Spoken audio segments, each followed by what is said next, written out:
ಇನ್ನು ಕೇರಳ ಚುನಾವಣೆಯಲ್ಲಿ ಕಾಂಗ್ರೆಸ್ ನೇತೃತ್ವದ ಯುಡಿಎಫ್ ಸ್ಪಷ್ಟ ಬಹುಮತವನ್ನ ಪಡೆಯುತ್ತೆ ಅನ್ನೋದಾಗಿ ಹಲವು ಸಮೀಕ್ಷೆಗಳು ಹೇಳ್ತಿದೆ. ಇದೀಗ ಪೋಲ್ ಟ್ರ್ಯಾಕರ್ ಸಮೀಕ್ಷೆಯ ಒಂದು ಸಮೀಕ್ಷೆ ನಡೆಸಿದೆ. ಈಗ ಯುಡಿಎಫ್ ಅಧಿಕಾರಕ್ಕೆ ಬರುತ್ತೆ ಅಂತ ಹೇಳಿದೆ. ಇದರ ಬೆನ್ನಲ್ಲೇ ಮುಂದಿನ ಸಿಎಂ ಯಾರು ಅನ್ನೋ ಬಿಸಿ ಚರ್ಚೆ ಕೇರಳದ ರಾಜಕೀಯ ವಲಯದಲ್ಲಿ ಆಗ್ತಿದೆ. ಎಲ್ಡಿಎಫ್ನ ಸುದೀರ್ಘ ಅವಧಿಯ ಆಡಳಿತ ವಿರೋಧಿಯ ಅಲೆ ಎನ್ನುವ ಚರ್ಚೆಗಳ ನಡುವೆ ಕಾಂಗ್ರೆಸ್ಸಿಗೆ ಒಂದು ರೀತಿ ಸರ್ವೆಗಳ ರಿಪೋರ್ಟ್ ನೋಡ್ತಿದ್ರೆ ಬಾಯಿಗೆ ಒಳ್ಳೆ ಸ್ವೀಟ್ ಬಿದ್ದಂಗೆ ಆಗಿದೆ. ಕೇರಳಕ್ಕೆ ಈ 2-3 ದಿನದ ಹಿಂದೆ ಒಂದು ಸಮೀಕ್ಷೆ ನಡೆಸಿದಾಗಲೂ ಕೂಡ ಯುಡಿಎಫ್ಗೆ ಸಿ ವೋಟರ್ ಸಮೀಕ್ಷೆಯಲ್ಲಿ ಕೂಡ ಯುಡಿಎಫ್ ಸ್ಪಷ್ಟವಾದ ಬಹುಮತವನ್ನು ಪಡೆದು ಗೆಲ್ಲುತ್ತೆ ಅನ್ನುವಂಥದ್ದು, ಅಧಿಕಾರಕ್ಕೆ ಬರುತ್ತೆ ಅನ್ನುವಂಥದ್ದು ನೋಡಿದ್ವಿ. ಇವತ್ತು ಪೋಲ್ ಟ್ರ್ಯಾಕರ್ಸ್ ಹೇಳ್ತಾ ಇರೋದು ಅದೇನೆ. ಯುಡಿಎಫ್ 76ರಿಂದ 85 ಅಂದ್ರೆ 2021ರಲ್ಲಿ 99 LDF ಪಡೆದಿತ್ತು, UDF 41 ಇತ್ತು. ಅದೇ ಹೆಚ್ಚು ಕಡಿಮೆ ಉಲ್ಟಾ ಆಗೋ ಸಾಧ್ಯತೆ ಇದೆ. ಈ LDF 55ರಿಂದ 60ಕ್ಕೆ ಸೀಮಿತಗೊಳ್ಳುತ್ತೆ ಅನ್ನುವಂಥದ್ದು ಸಮೀಕ್ಷೆ ಹೇಳ್ತಾ ಇರುವಂಥದ್ದು. ಇವರು 76ರಿಂದ 85 ತಗೊಳ್ತಾರೆ. NDA ಒಂದು 3ರಿಂದ 5 ಸೀಟ್ಗಳತ್ತ ಗಮನ ಹರಿಸುತ್ತೆ ಅನ್ನುವಂಥದ್ದು. ಕಳೆದ ಚುನಾವಣೆಯಲ್ಲಿ ಅವ್ರು ಏನು ತಗೊಂಡಿರಲಿಲ್ಲ, ಸೀಟ್ಗಳು ಬರದೇ ಇದ್ರೂ ಕೂಡ ಹೆಚ್ಚು ಕಡಿಮೆ ಒಂದು 12% ಇಂದ 13% ಮತ ಹಂಚಿಕೆ ಆಗಿತ್ತು ಬಿಜೆಪಿಗೆ. ಆ ಲೆಕ್ಕಾಚಾರದಲ್ಲಿ ಹೋದರೆ ಈ 2ರಿಂದ ಅಂದರೆ 3ರಿಂದ ಒಂದು 5 ನಿರೀಕ್ಷೆ ಮಾಡಲಾಗಿದೆ. 2 ಕನಿಷ್ಠ ಗೆದ್ದು ನಿಲ್ತಾರೆ.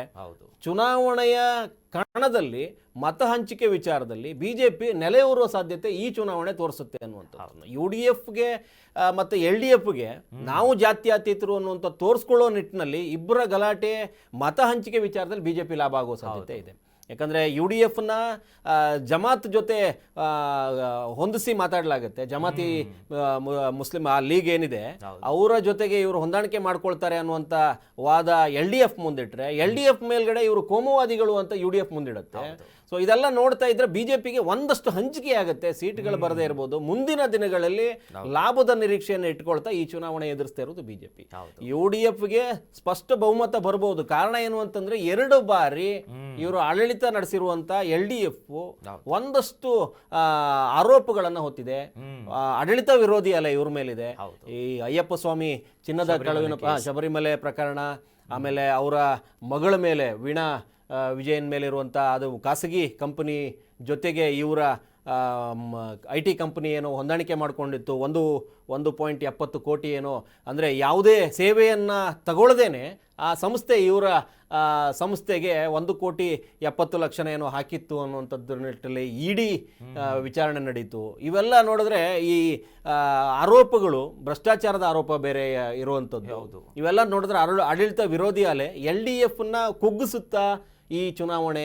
LDF ಇಂದ ಏನಾದರೂ ಅಧಿಕಾರ ಅಂದರೆ 10 ವರ್ಷಗಳ ಅಧಿಕಾರ ಹಸ್ತಾಂತರ ಆಗಿ ಕಾಂಗ್ರೆಸ್ನ ನೇತೃತ್ವದ UDF ಕಡೆಗೆ ಏನಾದರೂ ಹೋಗುತ್ತೆ ಅನ್ನುವಂಥ ನಿರೀಕ್ಷೆ. ಅಂದರೆ ಈಗಾಗಲೇ ಸಮೀಕ್ಷೆಗಳು ಹೇಳ್ತಿರೋ ಪ್ರಕಾರ ಸ್ಪಷ್ಟವಾದ ಬಹುಮತ, ಅಂತರ ಒಂದು 20-30 ಅಂತರ ಇದೆ. ಅಂತರ 71 ದಾಟಿ ಹೋಗ್ಬಿಟ್ಟಿದೆ. ಹೊರಟು ಹೋಗೋದ್ರಿಂದ ಅಲ್ಲೆಲ್ಲೋ ಒಂದು ಕಡೆ UDF ಸ್ಪಷ್ಟವಾಗಿ ಬಂದು ನಿಲ್ಲುವಂಥ ಸಾಧ್ಯತೆ ಹೆಚ್ಚಿದೆ ಅನ್ನುವಂಥದ್ದು ಸದ್ಯದ ಸಮೀಕ್ಷೆ ಲೆಕ್ಕ ಹೇಳ್ತಾ ಇರುವಂಥದ್ದು. ವಿಜಯನ್ಗೆಲ್ಲೋ ಒಂದು ಕಡೆ ಸಂಕಷ್ಟದ ದಿನಗಳು ಬರುತ್ತೆ. ಯಾಕಂದರೆ 10 ವರ್ಷದ ಆಡಳಿತ ಅವಧಿಯಲ್ಲಿ ಅವರು ಮಾಡಿರುವಂಥ ಕೆಲವೊಂದು ಆಟಗಳು UDF ಏನಾದರೂ ಬಂತು ಅಂತಂದ್ರೆ ಒಂದಷ್ಟು ಈಚೆ ಬರೋ ಸಾಧ್ಯತೆ ಇರುತ್ತೆ. ಅವರನ್ನ ಕೂಡ ಅಂದ್ರೆ ಕೋಮುವಾದಿ ಪಟ್ಟ ಏನು ಕೊಟ್ಟಿದ್ದಾರೆ LDFಗೆ ಅದನ್ನ ಮುನ್ನೆಲೆಗೆ ತಂದು ಒಂದಷ್ಟು ಅವರನ್ನ ಹಿಂಸಿಸುವ ಸಾಧ್ಯತೆನೂ ಅಲ್ಲಗಳೆಯುವಂತಿಲ್ಲ. ಏನೋ ಒಂದು ಆಗತ್ತೆ. UDF ಬರೋ ಸಾಧ್ಯತೆಯನ್ನ ಸಮೀಕ್ಷೆ ಹೇಳ್ತಾರೆ. ಜೊತೆಲಿ ಸಿಎಂ ಅಭ್ಯರ್ಥಿಗಳ ಪಟ್ಟಿ ಕೂಡ ಅಷ್ಟೇ ದೊಡ್ಡದಾಗಿದೆ. ಪ್ರಮುಖವಾಗಿ ಈಗ ರಮೇಶ್ ಚೆನ್ನಿತ್ತಲ್ ಅವರ ಹೆಸರು ಮುನ್ನೆಲೆಯಲ್ಲಿದೆ. UDF ಇಂದ ಮುಂದಿನ ಸಿಎಂ ಇವರೇ ಆಗ್ಬಹುದು ಅಂತ ಒಂದಿಷ್ಟು ಸಮೀಕ್ಷೆ ಹೇಳ್ತಿರೋದು. ಈ ಹರಿಪಾಡು ಕ್ಷೇತ್ರದಿಂದ ಇದ್ರ ಹಿಂದೆ ವಿಪಕ್ಷ ನಾಯಕರಾಗಿಯೂ ಕೂಡ ಅಲ್ಲಿ ಕೆಲಸ ಮಾಡಿದ್ರು. ಹಾಗಾಗಿ ಒಂದು ಬದಲಾವಣೆಯಂತೂ ಅಲ್ಲಿನ ಜನ ಬಯಸ್ತಿರೋದು ಬಹಳ ಸ್ಪಷ್ಟ.